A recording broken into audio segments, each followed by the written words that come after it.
நல்ல மரணம் இயற்கையாக ஏற்படாது. நல்ல மரணத்தை ஒருவன் ஏற்படுத்த வேண்டும். அவன் ஏற்படுத்தினால்தான் எம்முடைய மரணம் நல்ல மரணமாக அமையும். ரசூலுல்லாஹ் ஸல்லல்லாஹு அலைஹி வஸல்லம் அதைத்தான் சொன்னார்கள், இதா அராதல்லாஹு பிஅப்தின் கைரன் இஸ்தஅமலஹு. அல்லாஹ் ஒரு அடியானுக்கு நலவை நாடினால் செயல்களை செய்ய வைப்பான்.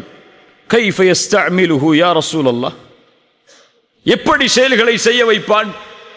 ரசூலுல்லாஹி ஸல்லல்லாஹு அலைஹி வஸல்லம் சொன்னார்கள், யுவஃபிகுஹு லிஅமலின் ஸாலிஹின் கப்லல் மௌத். மரணத்திற்கு முன்னால் நல்ல அமல்களை செய்யக்கூடிய தௌஃபீகை அல்லாஹ் அவருக்கு கொடுப்பான். அவன் சுஜூதில் மரணமாக வேண்டும் என்று அல்லாஹ் விரும்புவான். அந்த சுஜூதிலேயே உயிரை கைப்பற்றுவான். ஏன் அல்லாஹ் சுஜூதில் உயிரை கைப்பற்றுகிறான்? ஏன் இஹ்ராமில் அல்லாஹ் உயிரை கைப்பற்றுகிறான்? ஏன் இந்த நிலைமையில் கைப்பற்ற வேண்டும் என்று அல்லாஹ் விரும்புகிறான்?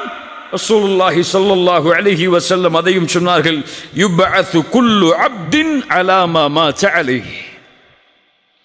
ஒரு மனிதன் எப்படி மரணிப்பானோ அப்படியே மறுமையில் எழுப்பப்படுவான்.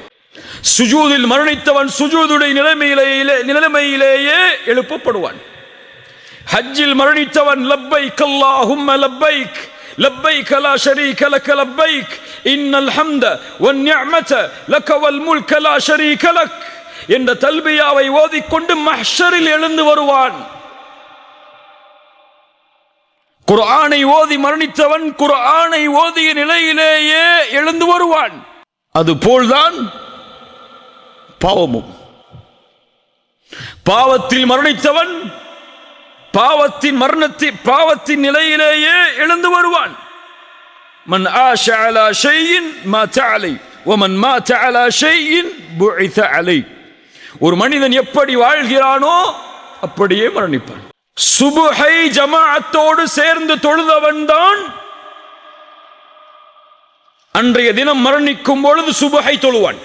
குர்ஆனை ஓதக்கூடிய வழக்கம் உள்ளவர்தான் குர்ஆனை ஓதிய நிலையில் மரணமாவார்.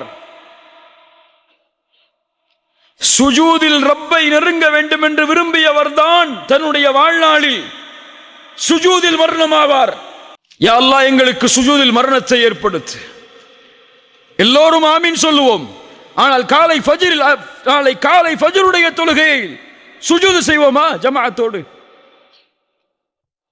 செய்ய மாட்டோம். எம்முடைய ஃபஜ்ருடைய தொழுகை எப்போதுதான்? சூரியன் உதயமானதற்கு பிறகுதான். லா இலாஹ இல்லல்லாஹ். பாவத்தின் நிலையை செய்பவன் பாவத்தின் நிலையிலேயே மரணமாவான். ஒரு ஷேக் இடத்திலே ஒரு மனிதர் வந்தார், ஒரு வாலிபர் வந்தார். பாடம் நடத்தி கொண்டு இருக்கும் போது வந்து கேட்டார், ஷேக் அவர்களே, ஒரு மரணத்தை பற்றிய விளக்கம் எனக்கு தேவை. என்ன மரணம் அது? என் தந்தையின் மரணம். எப்படிப்பட்ட நிலை? எங்களோடு, என் தாயோடு எங்களோடு இரவு உணவை சாப்பிட்டுக் கொண்டிருந்தார். திடீரென்று அவருக்கு உணவு தொண்டையை அடைத்தது, வாந்தி வருவது போல் இருந்தது. கழிவறைக்கு சென்றார். சிறிது நேரத்திற்கு பிறகு ஏதோ சப்தம் கேட்டது. என் தாய் சொன்னார்கள், நீங்கள் சென்று பார் உன்னுடைய தந்தையுடைய நிலைமை என்னவென்று. சென்று பார்த்தார்கள். அவருடைய முகம் அந்த கழிவறையின் உள்ளே இருக்கக்கூடிய நிலையில் உயிர் பிரிந்திருந்தது. என் தாயிடத்திலே கேட்டேன், இப்படிப்பட்ட நிலைமைக்கு என் தந்தை என்ன செய்தார்? என் தாய் சொன்னார்கள், தொழுகையை விடக்கூடிய பழக்கம் உள்ளவராக உன் தந்தை இருந்தார் என்று.